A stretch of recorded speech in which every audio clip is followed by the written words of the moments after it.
Okay, looks like everything is good, and welcome everybody to another episode of Workflow Wednesday. This week we are joined by Mr. Ryan Connolly, writer and director. Oh, there we go. I forget to mute YouTube sometimes, so I hear back myself. We're joined by Ryan Connolly here, writer, director of many short films that I was just watching earlier today, which is super cool, and also creator and host of Film Riot, which actually I think you host with your brother. Is that right?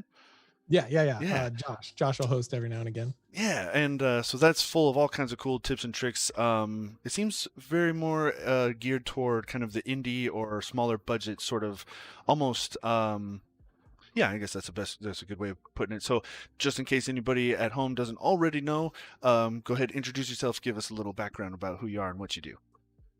Yeah, I'm a filmmaker, writer, director, first and foremost producer, but also, online personality. I guess you could say educator. A lot of people say, which I guess is fair, but I mean, I've always saw Film Riot as, a community and something that could just, follow kind of what I'm doing. And that's why the show is kind of always, like the episode we were talking about right before we went on here, the how to write episode, but not how to write, a script right now, but how to get into writing, because it's, that was something that I was really having to dive into a lot more and really figure out my process, and a process that would be quick. Sure. So, we talked about it on the show. So the show has always been something that was kind of like, kind of where I'm at right now.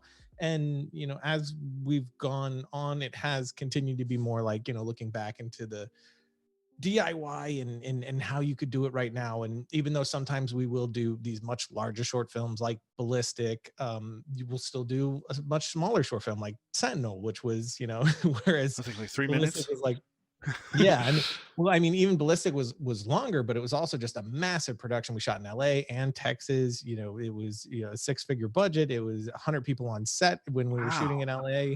Whereas Sentinel was like $100 maybe. I don't even know how much. That's cool. It cost us sandwiches. We just bought sandwiches. That's what it cost us. And we found this plot of land that somebody let us shoot on, and I think there was 8 of us there in total. There was no script. It was kind of just I had bullet points of what I knew I wanted to do. We just went out and did it, with what we had. That's and cool. Of course I have some resources like cameras and whatnot, but we could have made something similar with an iPhone. It's always been about the concepts, not really, the gear behind them, although right. The gear is great. We could talk about gear a little bit later, but that's kind of been the thing, is just like doing Film Riot as a means to share my experience and journey toward the ultimate goal of feature films. And it's getting closer and closer to that. And the ultimate hope is like, that I do make feature films that hopefully do well. And then you can look back 12 years to when we first started, and it was just terrible overexposed, just awful. And so you don't get the sense of it'll help demystify what goes into getting there, how much beating your head against the wall. And we failed big and failed publicly, because that's just a part of it. So it's I always wanted to be real transparent with our audience. And you have like these filmmakers that they put out a short film, it goes viral, they get a feature out of it, but everybody thinks that they're an overnight success, where when you really hear their story, 10 to 20 years they've been beating their head against the wall. And that's so that's kind of been my main path and thing that I strive towards, is creating that thing that hopefully in a couple of years somebody could be like, oh, I really like this feature. Who is this person? Oh my God, what? Cool. Look how terrible he was. Well, I don't know. I think that's a little unfair. I think people who I think it's super cool to document that process, to be able to say, because like, could you imagine if you could see, and there may be some angle in that, but like, could you imagine what like Steven Spielberg's first like 8mm film movies, like just goofing around in his backyard might have been like how cool would it be to see that evolution? And nowadays we can actually, heck, that's actually a big part of people kind of making their break, is like, hey, I want to get to that level, but I know that I'm gonna have to work really hard, and like you said, putting out content and kind of documenting that process, and the growth of it is it's really cool to be able to go back and see how, for you and for everybody else, that's really neat. Yeah, that's something I really love about it. And I love, how green we were and how, not very good it was in the beginning, because, it shows that it's all about the hard work and the Hmm. passion that you put in, the experience that you build, that, are those stepping stones to get better and better, to realize those ideas. Cause you might have, the talent, but it's unpolished, and you can't really wield it, purposefully the way you want. That takes all that experience. And I think that's kind of what Film Riot has shown. And I mean, to your point, like seeing some filmmakers when they put out their like early childhood, short films and stuff, is like, that's exactly what I've made. And Yeah, it's really encouraging and inspiring of like, okay, I'm not terrible. I just have more work to do. And even there's yeah. some filmmakers that their short film right before their first feature that I really dug was just okay, but it was because they didn't have the team in place to bring up all the little aspects. But if you look, Hmm. there's a confidence in storytelling. The concepts that were implemented clearly showed that this was an incredible storyteller, that Hmm. give this person, the army they need to put something together, and they're gonna, and then they do. Right. And that's always that's why I'm on the show. We're always like, it's not about the gear. If you do something that shows the confidence in storytelling and concept, like people are gonna take notice, whether it was an iPhone or an Alexa. Right, right, and that's an interesting point too. The support staff, I suppose, is super important too, because you could have a really cool idea, but if you don't know how to, like you'd mentioned before, just kind of the blip of an idea for speed, right? Oh, there's a Yeah. bomb on a bus. If it goes Mhm. 50, if it goes below 50, it'll explode. That's not a whole movie. That's you said Right. that was just a concept, and Mhm. so how that's I'm going to actually ask you straight up. How do you go from that concept, like, oh, I have this cool little piece of an idea, who helps grow that into a coherent story?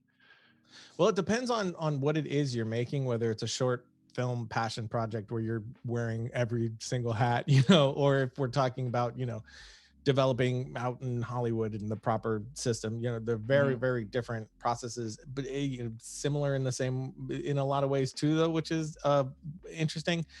But when I'm developing like a short film, it's just all me. It's it's just shower time, where you just sit in the shower, and you got the white noise, and you can't touch any, the social media devices. You're just Hmm. sitting there locked in this like booth, comfortable from the warm water, getting into that, creative. It's a great place to get into that creative state with it, which there's actually, scientific reason behind why that is, Oh, which is interesting, which I didn't know till recently. And I yeah, was like, let's oh, so I'll I'm have to not look into crazy. This that. is a great place for creativity.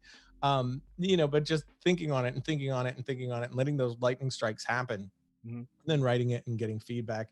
And I find short films a lot easier, especially because of how I like to make my short films. I don't like to make the majority of my short films are not these buttoned up stories with a complete beginning and middle and end. I like to jump Yeah. in after things have been happening, and then Hmm. I like to stop before they really finished happening most of the time. I have maybe two short films that don't do that. And the reason being is because I want to make feature films. I want to tell these longer stories. So for a short film, for me, it's this ride. It's this moment where I give you a glimpse into something and then Yeah. give you enough clues to build out the rest if you want. And also, I noticed that with Ballistic. yeah, The audience is dropped into something that's clearly already happening, and yeah, there's like these flashbacks of that kind of give a bit of context but without really giving it away, like what was happening when she's lit, all this stuff, like what actually happened. That was really, really cool. I liked that. thanks, man. Yeah, I love like the gift that I'm given with films that I watch, where they allow you to be a participant, where you're a bit of a detective, where you're piecing things together, and then if you're right and they happen, you're like, oh, or you're trying to figure it out, and then you get these rewards as you go Hmm. along. Hmm. I love that stuff. Even if it's not obviously like a mystery, there's still, you always want those questions, constantly asking a new one, and it's really engaging. Now I want to know what this is. Now I want to know what that is. Yeah. Even like little engagements, like I talk about a lot with my last short film with There Comes a Knocking, of leading up to realizing, the spoiler if you haven't seen it, but not really a spoiler, like her husband is dead. That's what's going on. Hmm. Which you're not told up front. You see these, decaying flowers, you see her general state, you see a picture of them, and it's like, okay, did he leave her? Is there, trouble in the marriage? Is it what exactly is going on here?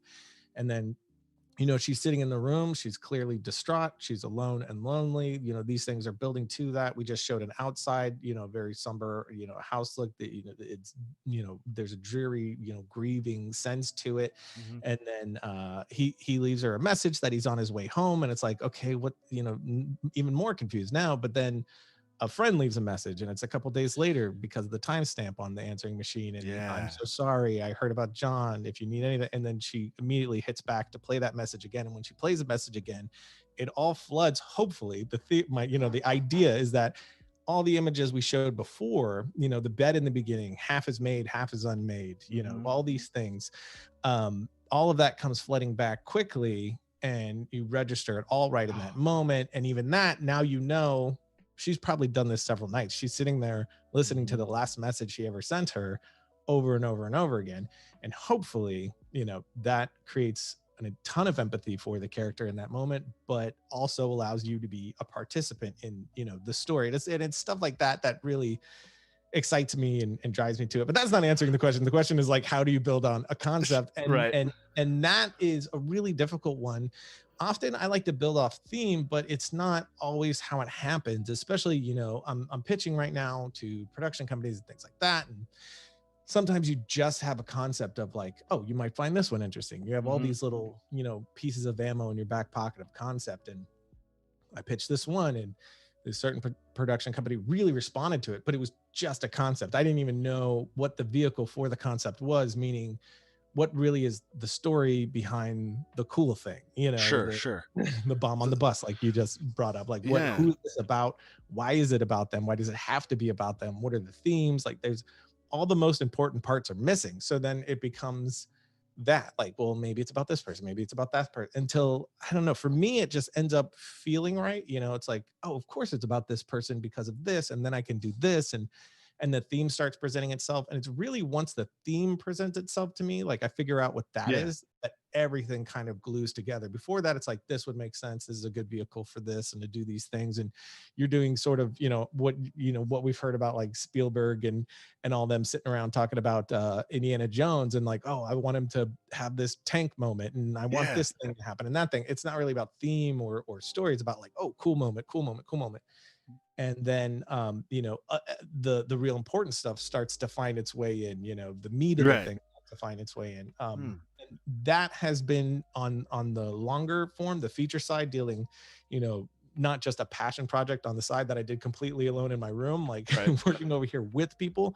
That has been more of, the method. And with that, as a director, if I have a writer, that's 1,000 times better, because you have different brains. Like, Ah. one, feature pitch that we built out, it was myself and two writers I was working with, and they're just, amazing at what they do. So we're Yeah. just kicking ideas around, and then you get to talk things out of the whys and the hows and the who is this character, and all that stuff. And then you send it to, your managers, if you're waiting to send it out to stuff, and they have really great story feedback. And then eventually it goes out to production companies, and if they like it, now it becomes that, interaction of, here they give a ton of notes, and then you go out and you try to figure out those notes, and it keeps Wow. developing, in that direction. Dang. I guess that kind of gives a little insight into why it takes so dang long sometimes. Because for a movie to actually be made, I've Oh man, there've yeah. been stories like on Reddit that were super cool. One in particular stands out of it was like a modern day army battalion gets transported back to Roman times, and this guy Yep. wrote for like 5 days on and on this cool story, and apparently it got picked up by a production company, but that was 10 years ago. Yeah. Yeah. And the guy can't talk about it, and he just kind of disappeared because of it. I'm sure he has another Reddit account or something, but like that, it was a cool concept, and there was a bit of a story to it, but he never finished what he was writing for Reddit, and because it got picked up, and so now it's just, where'd it go? And that kind of gives a little bit of an idea of just all the work that goes into a movie, and Yeah. even Yeah. something I have smaller too. I imagine it's not any easier, really, just no, shorter. no. Yeah, totally. And yeah, I have a lot of friends that, 10 years or, 8 years, something got picked up, optioned, whatever, and then it's still trying to happen, or it just hasn't happened, or it looks like it might never happen.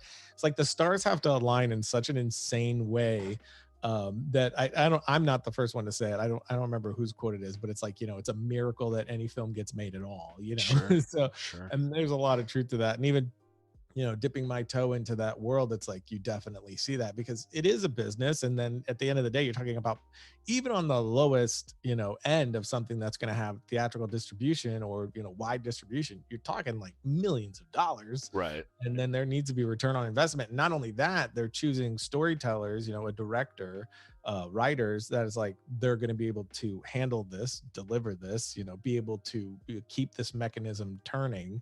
Right. There's just so much involved in it. Plus, cast, can we get them on it? Oh, now they can't. We got to wait for them. Okay, now we're going for someone else. Everybody passed on it. There's so much that goes into it. It's crazy. With the short films are a little more, a lot more fun, in the prepping and doing, because you just do it. If you Sure. decide to do it, you just do it. Yeah. If you don't have any money, like I did with Sentinel, you just go out and make a thing. I mean, proximity, which you brought up earlier, that was something that cost us $300 total, and it's because the guns we had, it cost, I think they were like $75 each, but we, all the clothes were from like thrift stores that we just Yeah. tore up, and some were our own clothes. It was a place in the middle of nowhere that someone let us use, and we bought food. That was the entirety of the budget. That's And cool. that short film happened because another short film, which still would have been my highest budget short film today, it was going to be about $350,000. It was like, we were going to have like 100-person in makeup zombie day. It was this Wow. huge production, and it fell through at the very last minute, literally like Ah, 4 days before we were going to start rolling. Like people were in bogus. the air flying to us to do this thing. And What? yeah, and it totally fell apart because of financing. The biggest bulk of financing fell out. And uh for a second I was like, this sucks. And I was kind of happy because it felt like the ship was sinking already because the finances weren't in yet. So there was a lot Mhm. of things that weren't able to, so I was really stressed about several things. So when it fell through, it was like, I mean, it probably worked out, but then it was like, we could whine about it, or we could practice what we've been preaching on the show for years and years. This was in 2013. So we'd been online for 4 years. And that idea was, you come across a bigger wall, you get a bigger sledgehammer. So I was like, you know what? Let's screw it. Let's just Nice. make it anyway with whatever we have right now, which is this one camera That's awesome. and $300. Let's just do it. And so we Great. went out and we made a short film, and it's still one of my favorite that I made. And I'm, to this day, I'm so happy that larger short fell through. I would have learned a ton on that, but I Mhm. think I learned so much more from the failure, and Yeah. then what it taught me to just make something happen, anyway. And that's Yeah, that's that's kind of cool. gotta be, your you know um Kind of mantra, or push, whatever you want to drive. say. Yeah. Yeah, your drive to do this at any facet anyway. It's like, Yeah. okay, that's not working. Do I know some people that they're, focusing everything on this one idea, and it's not happening, and then they get discouraged, and then there's so much time wasted, where it's like, great, there's this one idea, but prep all these while you're trying to make this happen. So Right. when that inevitably doesn't happen, because the odds of you taking out your first thing and it doesn't happen, and then it happens, is so slim. But maybe they like things about you, and you can pluck one of these other ones. And I mean, that's what's happened Okay. for me. I Yeah. know that's what's happened to pretty much all of my friends. I only know one person where it was the original thing that they went out with was the Yeah. thing that was made. Hey, that's cool. Everything else is like, what else do you have? And it's like, oh well, I have this. That's cool. Don't give up. That's a good takeaway from that is just keep on keeping on. I like that. Like I love the idea that you didn't just like, oh well, just let's all just go home. But no, we're all Yeah. here. We've got at least something. That's super cool. I want to take a question from YouTube. So Ant Pruitt, he asks on YouTube. He says, "I think constraints add with creating a project. Constraints such as one lens or a single focal length, or the constraints of a 60-second Instagram video. Thoughts?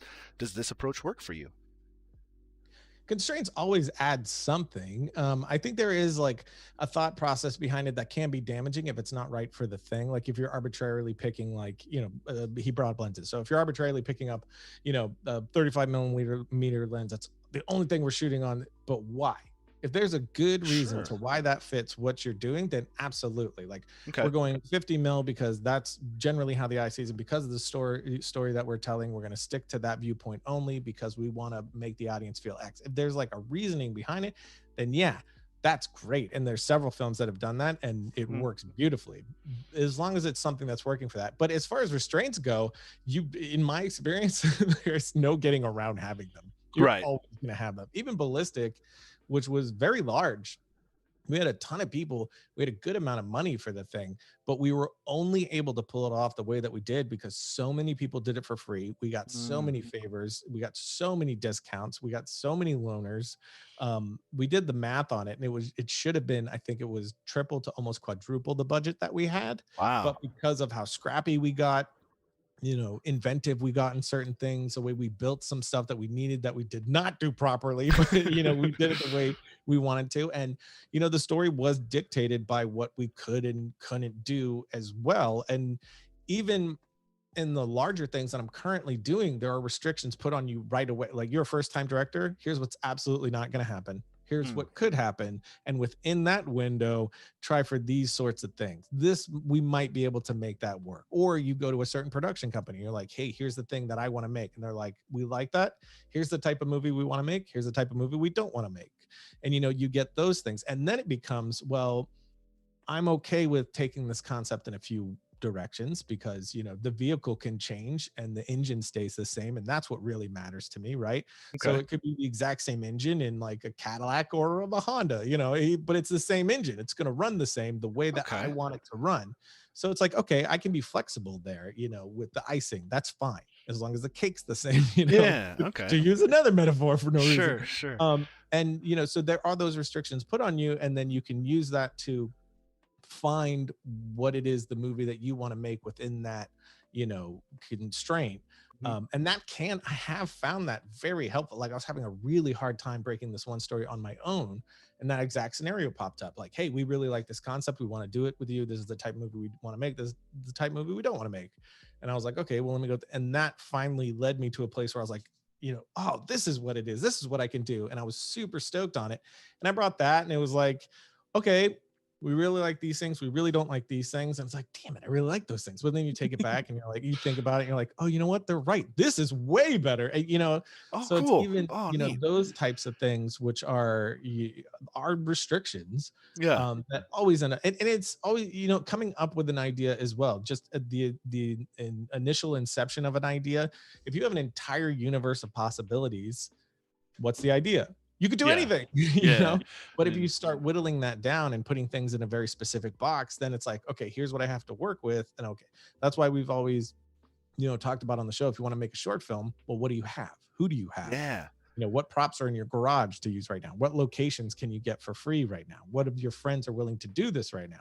And write that, and Okay. so I definitely agree that those constraints, or working toward what you do have, like that, always, everybody goes back to Jaws, of course, which is over my shoulder over here. Yeah. Yeah. The shark didn't work, and if Yeah. it did, it would not have been as good of a movie. So it's, I do think there is a lot of merit to that, those Sure. those hardships that pop up and the intense creativity that you have to wield to solve those problems, Yeah. end up coming up with really great solutions. It's something that I do think about when, it's like, if I ever got to a place where I could make anything CG if I wanted to, Yeah. then I think that's when you really start to, have to keep yourself in check. Of course, this is from someone who hasn't done that, but just my opinion Well, as of right no, now I is could see like, that. I could see that being a problem. Is like if you have, a blank check, essentially, yeah, exactly. you could get caught up in the almost like it's too much fluff, too much extra. Like, oh, that's so cool. Let's do this. Oh, we can use that thing and this, and this. And I've seen that kind of it, or at least it feels that way sometimes. I'm gonna pick on The Matrix for this one. The very first Matrix, I think they had a fairly smaller budget. The Mhm. Wachowskis were brand new on the scene, kind of a thing. You can tell that this was not $100 million film, but that was part of what made it awesome, and it Yeah. blew up. And then the next two felt.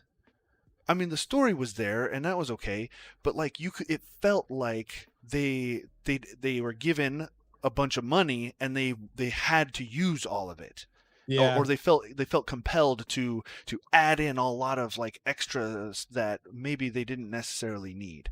Yeah. Um, And so, It's like, oh, yeah, we can have all these ingredients. Let's add all the ingredients to the yeah, stew. and it And doesn't, then and it's just sometimes like, it doesn't dear come out. God. So Yeah. some, I yeah, always think about that line in Jurassic Park. They were, they were too occupied with whether or not they oh, could. They didn't stop to think if they should. exactly, That's exactly, always what I think about with stuff. It's like, okay, you can do it. We can add like we can add 20 more orcs if we want, but should we? Like, does it right, matter for the moment, for the scene? Like, as long as I think is and that's always is what I see for myself and what I keep in mind even as I move toward the future world, just like trying to keep it's kind of like before I became a parent, I was thinking about parenting and how I was going to do it and prepping myself mentally for it. It's kind of like the same thing.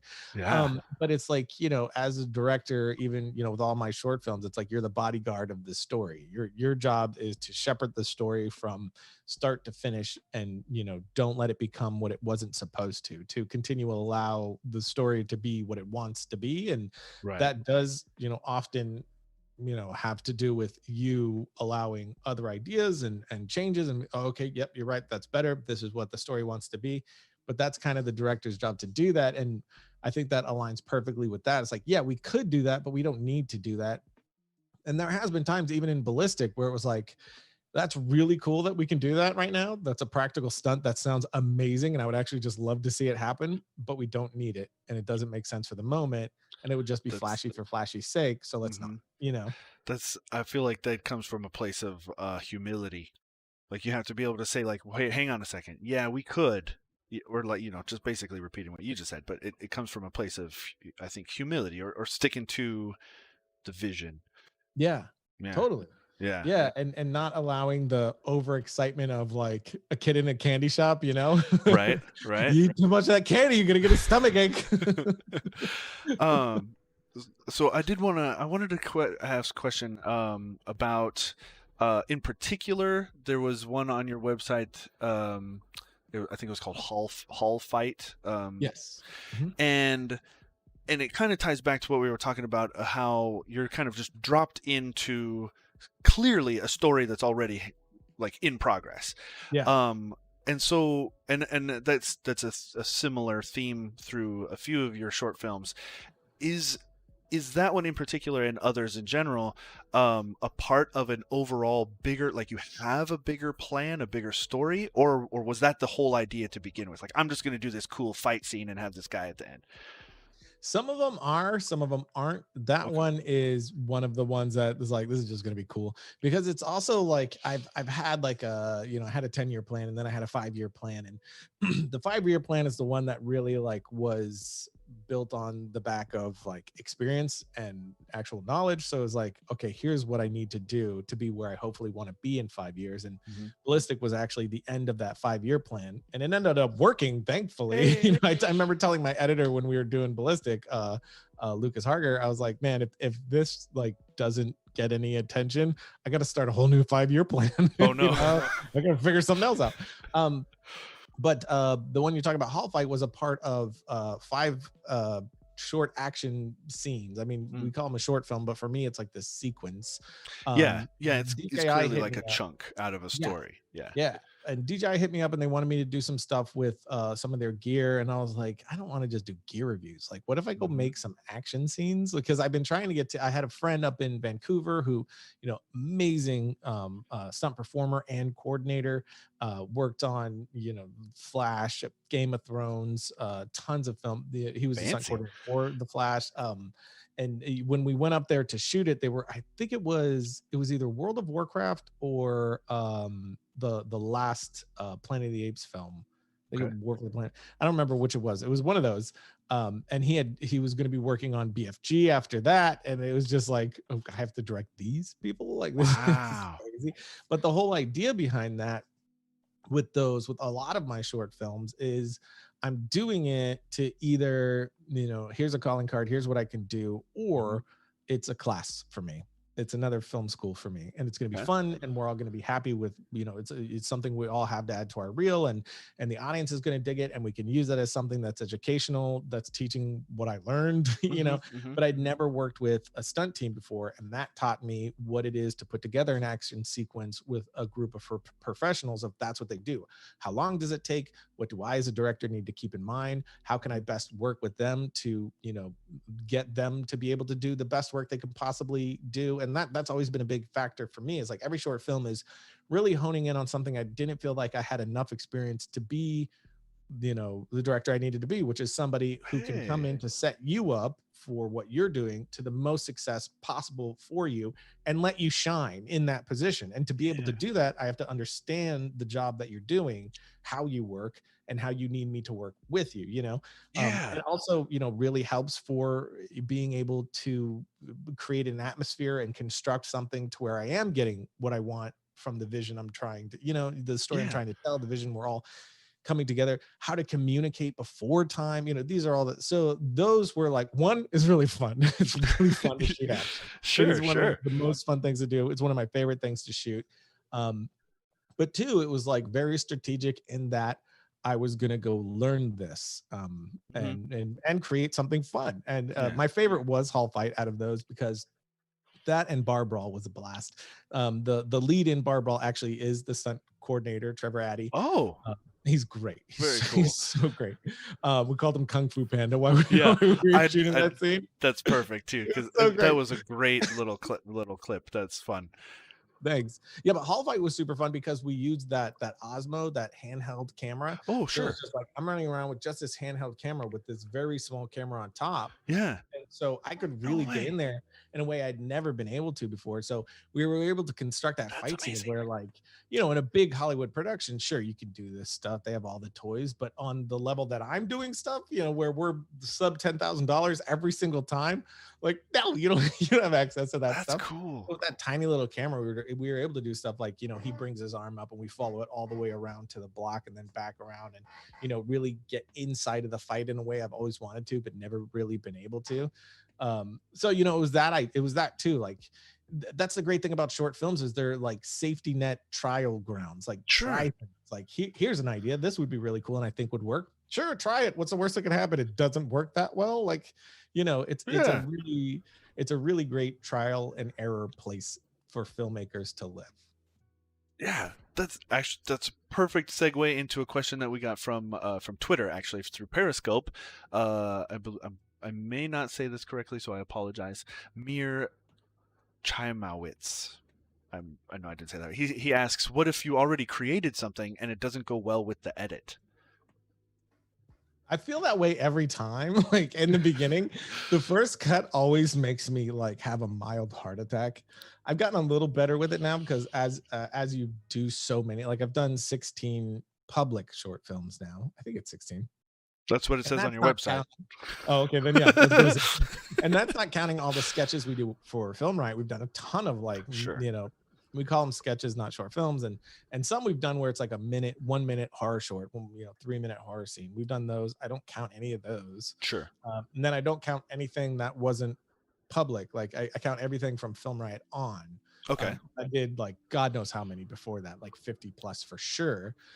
So, the further along I get, the less I panic with the first rough cut. It's like, okay, let's everybody calm down. Let's just keep going and see what we can pull out of this. But it's always a little difficult. And if you're a director that edits, like, see if you can find an editor. Like, Mm. a friend of mine who's further along in his career than I am, so I'm always getting advice from him. Really, really smart person.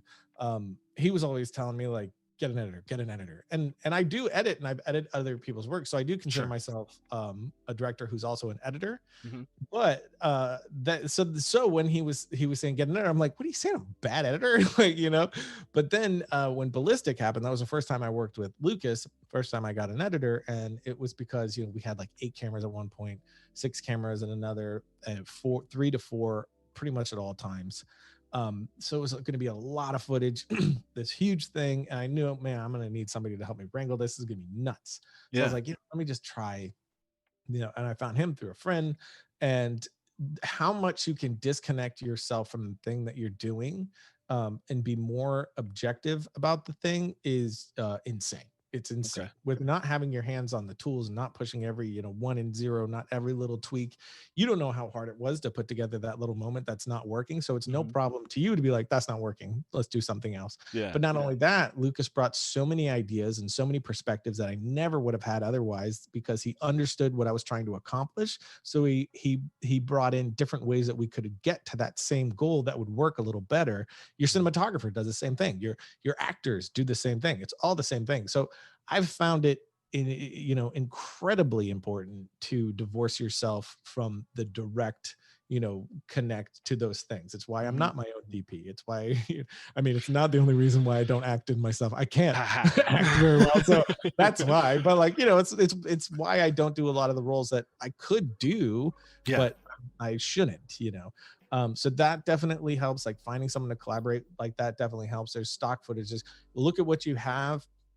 Is this a wash? Is this a learning experience? Is Mhm. this what it is? And it's not going to get any better. And that's just this, a factor of experience. And, okay, you made this. There's things about it you can be proud of, and you learned a ton. Okay, now make the next thing and do it Yeah. better. Yeah. I don't even know how many of those there are. Like I just said it. There's only 16 films that I consider that I talk about. Those are Right. the public ones. There's Mhm. 50 plus before that because they're horrendous and they should never see the light of day. Well, I no, probably will. I'll probably put them out just to I was just to be gonna. like, look at how wretched this is. Well, Like it's that's yeah. That's garbage. you say they're bad, but somebody else might think that's pretty cool. Sure. Yeah, yeah. But even those, like I will, there's like value to them. Like you can see like oh yeah, that person, people send me work all the time and it's like, okay, you're clearly new, but I could see there's a diamond in there. You just need Yeah. to keep going. You have years ahead of you to just put in the work. It's not going to happen overnight. If you want to be a filmmaker and, even if you're 5 years in, buckle up for another 5 to 10. Right. Um, it's all about learn from the thing you just did and do it better the next time. Yep. Even if it was good, be like, cool, you like that? Wait till Mhm. you see the next one. Ah. Never be happy with what you just did. Always want for more. I can't help I don't know if any filmmaker can help themselves. Like you finish a thing and you're just like, God, it's not what I wanted. I'm proud of it, but it's not what I wanted. But the next one will be. You know what I Yeah. mean? And it drives you to make that better experience. But it could be salvageable. Put it together, see what you got. Really think about what your intention was. Really think about what you were trying to convey to the audience, what you're trying to construct, make them feel. And is there things that you can go do as pickups? Is there Hmm. voiceover that you could do? Could you cut it down? Could it become something else? Is it just a trailer, for Hey. something instead of a full piece? I've had like at least 3 short films that while we were shooting, I was like, there's no way we're finishing this. There's no way we're going to have time to shoot all of this. And then I started thinking like, well, I could make like a fake trailer out of it and that would be pretty cool. And then, that's what it is. And I'll move on to the next one. And then we ended up being able to figure it out and finish it, but that stuff popped into my head. So That's cool. it might be that it's a wash. And if it is, that's okay. As long as you're looking at why that is and Mhm. learning from that. And the next one, wait till they see your next one. That's it. Yeah. That's cool. So you've mentioned a couple times now that you have a whole bunch of projects that maybe aren't so great, but is there a specific? This is actually a question from YouTube from Jay Lipman. He asks, "Is there a specific project that really solidified for you that filmmaking was your thing?" I don't remember a time where filmmaking wasn't my thing.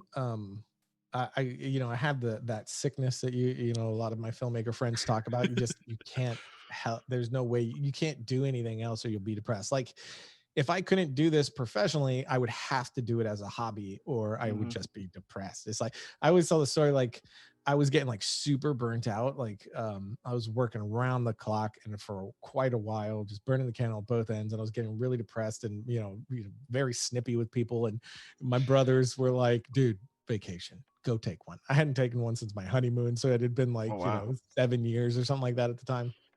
So I was like, fine, I'll take a vacation. So I took it and it was nice, but I came back and I started feeling the same way. And then we ended up doing a production. And the second I went into production on something that I hadn't made something in like over a year, all of a sudden it was like, boop, I feel like me again. And I was like, and that made, oh my God, I wasn't working on a thing. So whenever I start to feel that way, so I start working on something, even if we're not going to make it, I'm writing something, I'm doing, because this stuff Yeah. takes away from it. So it's just a sickness that I It's never not been, even if I suck at it, like I don't care. Am I making it? Like I don't care. I want to be good, obviously we all do, but I just have to make stuff, express myself, make something for someone, give them an experience, all those things. For me, it was really, I always talk about Jurassic Park because Jurassic Park was the moment where I had an experience in theaters where I was already addicted to storytelling and like messing around with cameras and stuff. I was already making like little short films in my house, and but Mhm. I really didn't understand what I was doing exactly as far as like make a movie. You can make a movie. But then I saw Jurassic Park and the experience that it gave me, being unsafe in a safe place, being concerned about people who I knew were actors, um, was just such like a revelation for me at 11 years old. And then it's directed by Steven Spielberg, and I was like, what is a director? I gotta find out. And then I learned everything I could, and it was like the Spielberg guy became, the pastor of my church basically, Nice. and that would just ended up being like, okay, a director, the director did this for me, the director gave me this gift, and it was chasing that ever since. And then all my short films, I'm proud of them in different ways. Sure. Ballistic is definitely high up there. There Comes a That's Knocking cool. and Proximity, all high on my list of films that I'm proud of for this reason or that. But all I dig all of, they're all your children, Sure, sure. even the ones that didn't come out the best. There's like, it was that point in time you learn these things from Yeah, it. and yeah, I know sometimes for people like kind of just starting out, and this kind of applies I think across many different industries. It's like they kind of get down on themselves when they'll see they'll see, oh man, I want to create like this, Right. and they look at what they do today, and they're like, man, I'm garbage. I should just give up, and they kind of lose sight of like they should be proud that it was the best that they could do now, you Yes. know. Yeah. You don't have 20 years of experience, you don't have the tools, or really experience oftentimes is the real key, and so like you're not gonna just hit the ground and be Usain Bolt, Yeah. and so just take pride that you made something. You didn't just sit there and like, oh man, I wish I could, like Yeah. I at least tried and I did something. Like Yeah, man. that's I yeah, totally agree. It's like be proud and unsatisfied. Be proud of yeah, what you're able to make and unsatisfied with it and push for more, like you were saying, like, that unsatisfied, I could do better. I could do better. Hungry for more, hungry for better. always. And that just like, and just even when you do get to a professional career and you are making stuff that people do dig, it's Hmm. like you can't compare yourself to other filmmakers. That's such a dumb thing to do. You're not them, Yeah. your stories will not be their stories, your perspective will not be their perspective. Your voice as a filmmaker is the collection of all the things that you've been through as an individual, Hmm. the way that you process the world around you, and now you're conveying that through a lens. You're showing people how you see the world through your eyes, or you're asking questions or things that bother you. That's why I like horror so much. Do you get to ask questions and or explore things that it's like you don't understand the nature of evil, you don't understand why people can hurt each other, and you get to explore those things, and that very much becomes from a very personal place that is no one else but you, and how Yeah. you move the camera is uniquely you. And the second you start envying someone else and try to be someone else, you're just going to become a copycat, and everyone's Hmm. going to know it, by the Yep. way. So Yeah. it's like there's a difference between, you look at Spielberg's films and you can see the shoulders that he's standing on. Sure. You could see, the work of the masters that came before him, and all the other filmmakers we have now. You can look at Oh them and yeah. be like, I see you, Bergman. You know what I mean? But it's not copycat. It's influence, and Sure.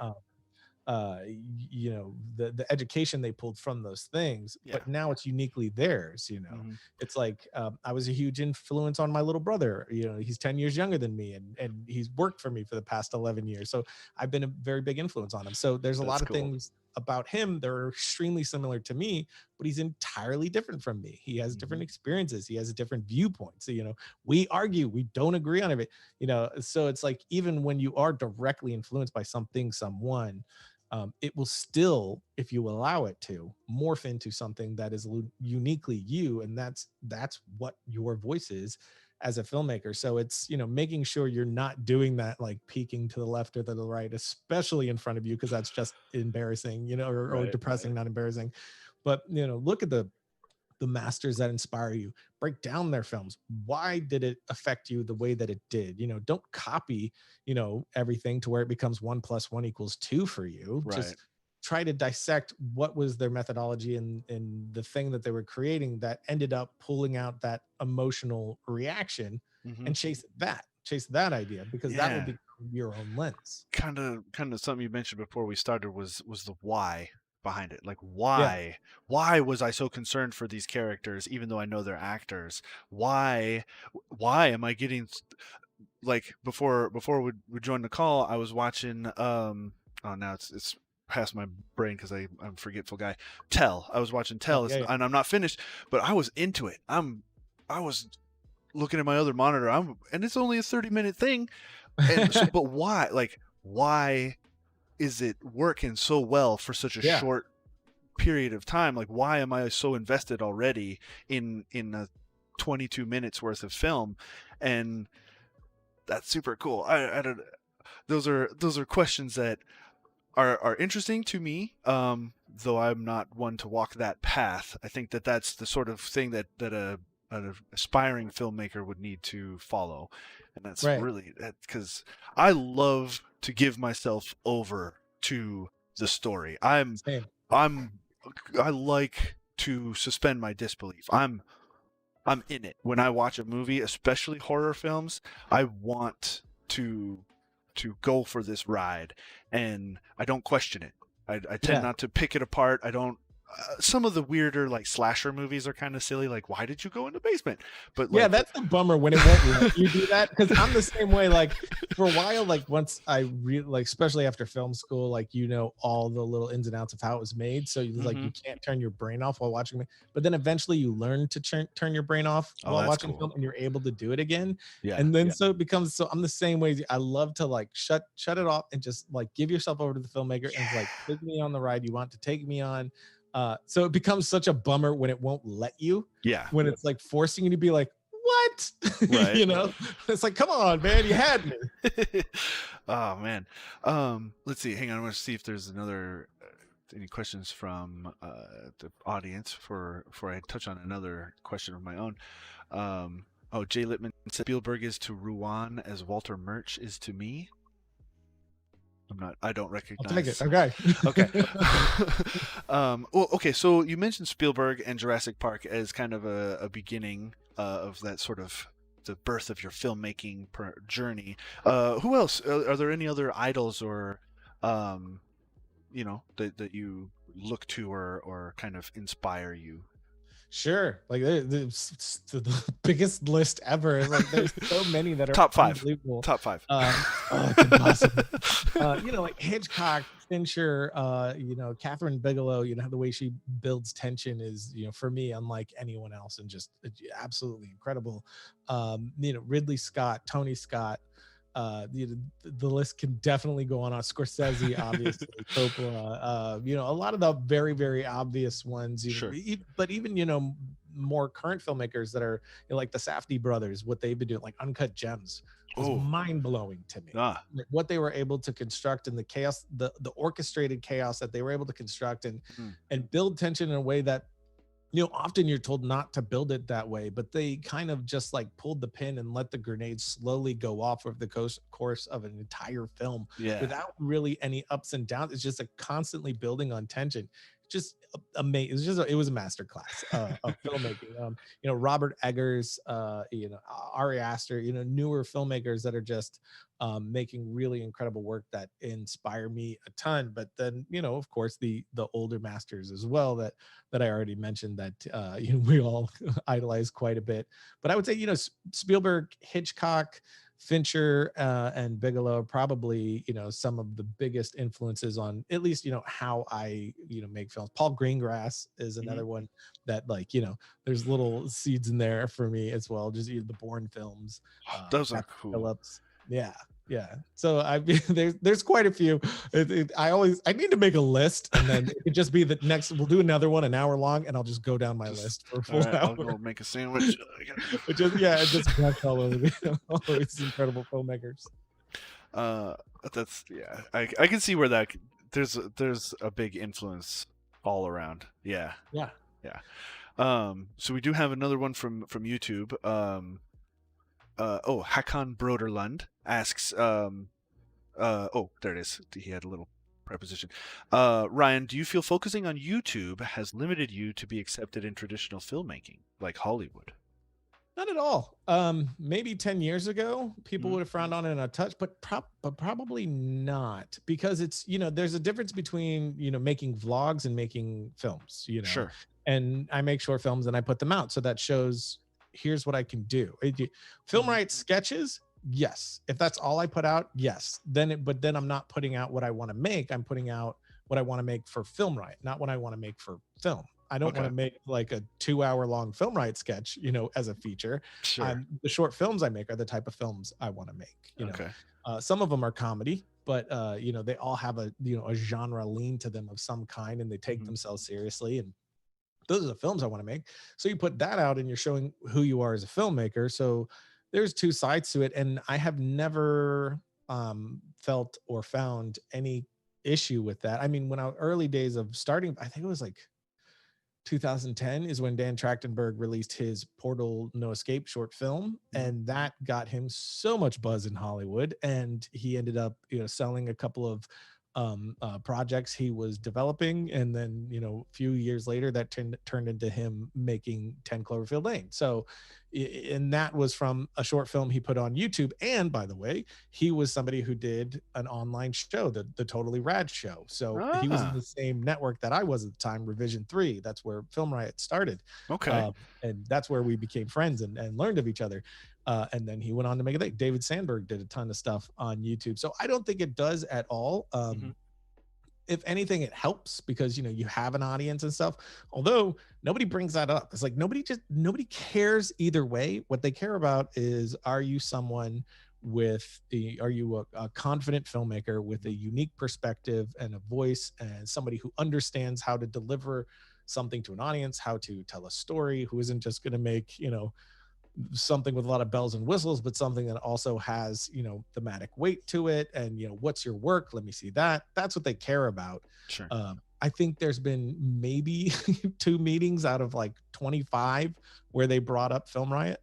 Wow. Uh, it's just nobody cared. Most of them didn't even know Film Riot existed, That's but they cool. knew the short films existed. Like Ballistic turned into a lot of meetings with different producers and production companies, and all of them found it I can not see through why. Film Riot, but because the Ballistic had blog posts done on it. Like some people picked up and wrote a story on Ballistic, but not Yeah. on Film Riot, on Ballistic, the short film. Yeah. And First Showing was one of them, and that was the one that everybody kept. Oh, I saw the short film pop up on First Showing, so I checked it out. And oh, what else are you doing? What else do you do? And then I tell them about Film Riot, and they're like, oh, that's interesting.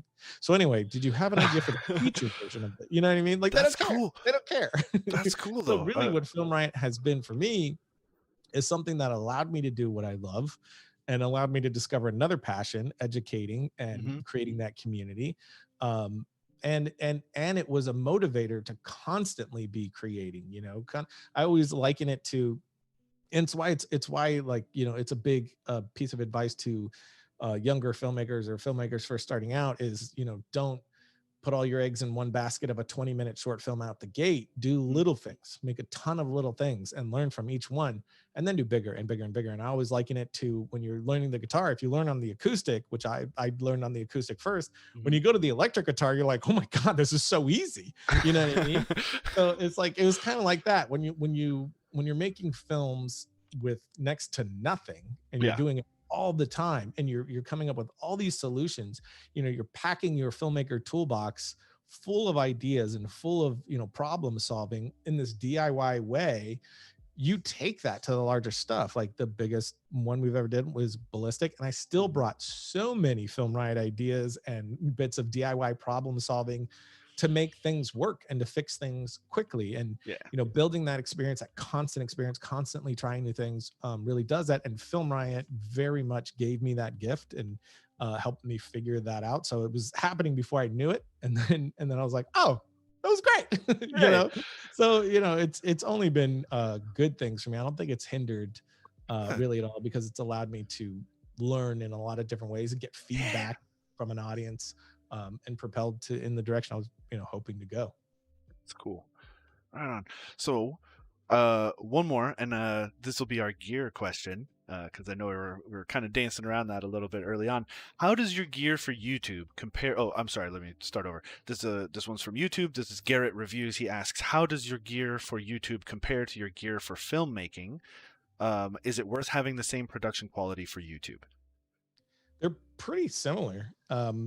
They're pretty much the exact same, really. Yeah. Like if you strip down to a short film like Sentinel, where it was a very tiny crew with no money, all the gear I use for that is the same gear I use for Film Riot. Okay. It's no different. We shot it on I think we shot it on the C300, and I use these anamorphic lenses that I own. And if it makes sense for Film Riot, we use the anamorphic lenses. Otherwise, we don't. And then it was just a shotgun mic going right into the camera. There wasn't even external audio being recorded. Wow. And we just shot that way. It's like, it's like what we talked about. It's like, you have an iPhone, great, make Yeah. a movie. Like, Yeah. who cares, man? How many feature films have been made with an iPhone? It's just they lean into the aesthetic and the idea and the limitations of that iPhone, and Hmm. they make a thing with that. Yeah. Done some Film Riot episodes on a Red camera, on an Alexa, Ooh. on an iPhone. Recently, we shot an entire episode on an iPhone. One time, we shot a whole opening on an iPhone, and we didn't tell anyone just to see what the reaction would be. It was, it was a VFX shot. And we Uh-huh. did it all on an iPhone and didn't say anything. And all the comments were like, "Oh, this looks great. Is this a new lens? Is this a new camera? We like how this looks." And then the next episode, we got to be like, "Guess what? It was a phone." That's awesome. So it's like, it doesn't really differ. I mean, what differs is the size of the thing. Film Riot is a show that we're doing once to twice per week, right? Yeah. So we don't have time to be precious about it. We don't Mhm. have time to overthink. We don't have time to bring in 30 people to make a thing. So it's 9 times out of 10, it's me and my brother Josh and whatever camera we have at the moment, which is Yeah. usually, I think it is behind me. This is Oh. actually my setup that we Oh. shoot the thing with the little portable crappy teleprompter, but it works great. And I just put Yeah. my iPhone on it, and sure, why not? But that's the Ursa Mini, the not the 12K, the one before it, Okay. 4.6K Pro, right? Or the Ooh, G2. I fancy. can't. It's escaping me at the moment. And I love the camera, but we also have the Pocket Cinema, and we use that. And Oh, when yeah. we shot Okay. Ballistic, we actually shot it on a C200, which is a sub $5,000 camera. Sure. So it's like, the gear is really similar, but once you get into like 30 people or whatever, and a lot of money's, being spent very quickly, everything needs to be precise. It needs to be quick. It needs to be honed in. And that's when you get a lot more gear going on a lot, that's when it gets different, because it needs to, so you can save the time and move quickly and have precision. Whereas with something like Film Riot, a part of the charm is that it is, popsicle sticks and bubble gum, Sure. But it's like I always say, like when it comes to gear, it's like, is better gear better? Yes, of Oh, course. sure. But can the other gear get it done too? Yeah. It's like the Yeah. difference between a drill and a screwdriver. The Oh. drill's going to get it done faster and probably better. The screwdriver can get it done as well. It's going to take longer. Your hand's going to hurt, but you'll get it done, Yeah. And so that's really has always been the major difference with gear for me. Obviously, better gear is better, Sure. but it's not going to tell a better story. Yeah, that's it. I do have a question for myself, kind of surrounding the gear subject. What sort of, I guess, technical issues or roadblocks occur when, say, when all you have is the iPhone versus the thing behind you, in that sense? So like you can shoot the same scene, like say it's just back to back. Okay, now what? Like, what trouble are you going to have with, and how do you solve it with the iPhone versus something better? Well, you're going to have a lot more restrictions Mhm. with the lower grade gear you go with. You got an iPhone versus, that camera. The iPhone is going to have so many restrictions. Like when we shot with the iPhone, we shot outside in Texas, the Texas sun. So the iPhone kept overheating on us. So we ended up getting like this ice pack and taping No it way. to the phone. Yeah, to try to get it from, because it I would would've keep never thought. shutting off. And then Would've it was never like, thought. direct sunlight is like brutal. So we had to like, diffuse that. getting the exposure correct was kind of difficult. We also did the audio right into the iPhone, Mm, and that was very difficult. So, seeing the levels and everything. So, really seeing what you're ultimately going to get. But then the image in the end doesn't quite have the flexibility of something like this, where you can really pull it apart and put it back together. And if you're shooting with a low, amount of people and you're shooting quickly, there's a lot you can do in post to like solve some issues that, okay. that couldn't really sit there and, massage on the day. Whereas the iPhone, there's not a lot of space to do a lot of work with it. Right. And even some of the shots were there, I had to sharpen a lot, and I had to go in there and mask the background versus the foreground so I can sharpen it and fix that, because the background was more in focus, but I Mm. couldn't tell because of the iPhone screen. Oh, So right. you're going to have those issues. Like with this camera, you're going to be able to dial in the image a lot easier. You're going to be able to shoot in much lower light. You're not going to have to be so as concerned about, well, we can't shoot indoors at night because of this, and if we do, we're going to need to grab these, like, there's a lot more flexibility when using something like that. Downright to to audio. You record your audio with something that doesn't have the capabilities of a pro recorder, and now you're really having to worry about the peaking and the noise floor and all that stuff, whereas you work with the other gear and it's doing a lot of things for you. You don't have to concentrate quite as much on really nailing it flawlessly. Right. So that's why I always say it's a drill versus a screwdriver. You can get it done either way, but one's going to cause a lot more pain, but you can Sure. still do it. So it's like, it's not an Ah. excuse not to do it because all you have is a screwdriver. Mhm. Like if you're only making excuses because you only have a screwdriver, what you really should be asking yourself is, do you want to do this? Is Yeah. filmmaking for you?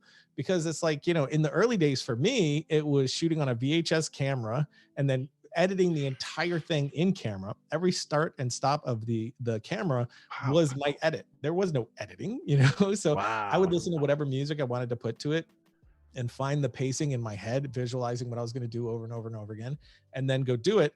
Action, hit the button so you don't hear me say action, and then they go, and creating that. And then if you mess up, now you have to play it, rewind it, find the exact cut, and each time it trims time Wow. from the Oh, last yeah. take. So it's like, oh god, you know. And then I Wow. would take it VCR to VCR, and I would let the one VCR play what I shot, and then I had like a Walkman going into the second VCR with the image, and then I could play the soundtrack at the right time and level the audio that way. And that's how I did my stuff to score. Now Yeah, you can shoot. wow. We have this friggin' thing that you can shoot an entire film on and edit it in there. So it's like nothing should stop you at Yeah. all. And Especially especially these because it's days. like you do it now, you do these things. It's like what we were saying before of like the more you do, the more you learn.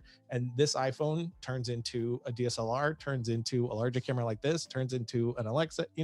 It's those stepping stones. You're not going to get there just from here to there. Some people do, but that's really, really rare. Yeah.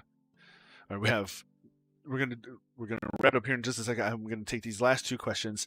Owen from YouTube, he asks, how do you convey time shifts like flashbacks without clumsy intertitles?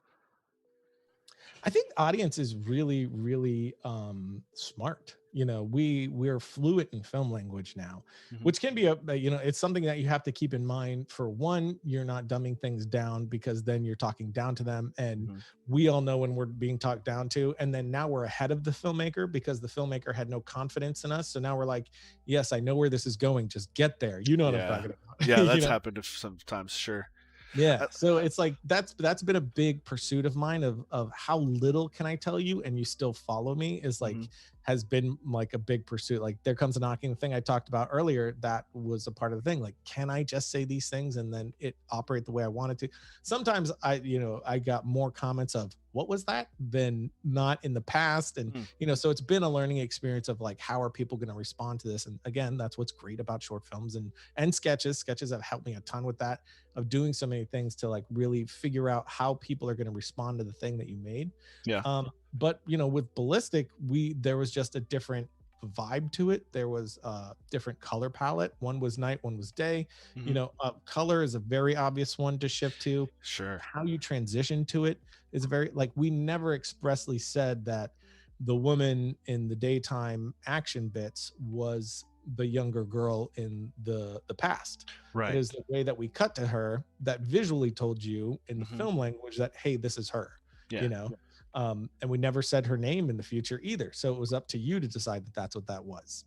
Right, but Um, then it was pretty clear, and I think it was the transitions that yes, really made it kind of that, and context too. Like she would get knocked down and be kind of dazed, and then it would fuzz away, and it's the exactly. past scene. That's pretty obvious. Like Yep. we're going backwards, or she's remembering something, and so I've also noticed like color shifts for time travel or flashbacks like Yeah, that, is where like today will be in normal, will be color graded like normally, and then past it'll be kind of gray or bluey, or you know, exactly. they'll change they'll put like a filter over the whole scene to Yeah. make it clear that this is like a remembering thing. Yeah, for us it was like the future was one, it was daytime, so I mean that helped a ton. But Right. like the future was kind of, warmer, more orange brown sort of Hmm. vibe, and the past was, darker, more cold, blue greens sort of a vibe to it. Hmm. And that's how we separated those two. And like you said, it's like, you can really show it visually without having to put a title card. Though title cards are great if it needs to be specifically this many years or this many months for a certain reason. There's another film that I'm working on that in the script it says how long it's been, but it needs to for a certain reason. So Sure. that's great to put in there if you need to put in there, but then it's just in there once, and but that's just a time jump. That's not doing a bunch of, like, Ballistic has flashbacks throughout, Right. and it's like you kind of you find that way to set it up once, and it's like, oh, I get it, and you can be a lot more loose with it after that. Once you've told them once, you've told them. You don't need Yeah. to say it every time. And then Adam Lawrence from Twitter through Periscope asks, Ryan, have you considered an all-out character piece like a family story? I ask because you're a family man now. Oh, yes, yes. I come from a huge family, too, and I've always been, very close with my family. Yeah, I have a couple of things like that, that I would love to do one day, but it's like, we'll see. Those Yeah. are really hard to get made, especially from a first time filmmaker, especially with like original stuff like that. That stuff's really hard to do. Genre is tends to be an easier way in. Okay. So as far as studio type stuff goes, that's kind of the focus right now. Okay. But it might end up being something where I just do stuff on my own, and you might find that there is something I'm working on that's kind of a friendship piece, but it does have a sort of genre bend, and it is comedy. So it's it's kind of like hand in hand with it. It's like all my stuff tends to have some kind of genre element to it. I just respond to that a Sure. lot. I love what genre can bring to it. It brings that exclamation point. You can heighten things, that hyper reality to it, and people accept that. It's fun. For me, it's fun to go more of that fantasy route. So it usually has some kind of piece of that in there. All right. Well, cool. That does bring us a little bit over our hour, so we will say goodbye. And so thank you, Ryan. This has been outstanding, and I've had a good time talking with you and checking out your work, and I look forward to seeing more from you. So thank you very much for taking time out of your day. Yeah, thank you, and yeah, thank you very much. It's been a lot of fun. Absolutely, man. Yeah, it was a blast. Thanks for having me on. Yeah, right on. I'll get you back on later. I think I'd love to see how things progress for you in the next few months or year or so. This will be a lot of For fun. sure. And so I also want to say thanks to the audience for joining us, taking your time out of your day. This is your valuable time as well. We do this every Wednesday and Fridays at 1 p.m. Pacific time. Wednesdays we bring industry experts like Ryan on to talk about what they do best, a little peek behind the curtain, process, techniques, tips, tricks, things like that. And then on Fridays we have our lab member, a member of our labs team, come on to kind of talk about more of the crossover of the hardware and software and how you can kind of squeeze the most out of that. So mark your calendars every Wednesday, Friday, 1 p.m. And yeah, we'll see you guys next time. Bye.